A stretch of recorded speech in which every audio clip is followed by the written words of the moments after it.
هو راح فين؟ هاتولي سلاحي وعدوا جراحي، خدوا احزاني وشوفوا اللي بكاني. اهو صحي ومن صوته هتروح وداني مع سيد الافغاني ومش راجعة تاني. صوتك ما يعلاش عشان ما اعملش منه جلاش.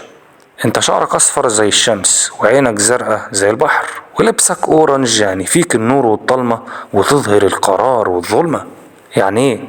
يعني شوف لك كلب. ساكورا، شعرك راح بس كله جراح وجمالك لسه مليان براح.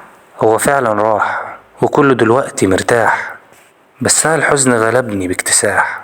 ما تخافيش، مصير الوقت يرجع اللي راح، ويومها الجراح تبقى افراح، والكل شاهد انه هيرجع من غير كفاح او سلاح.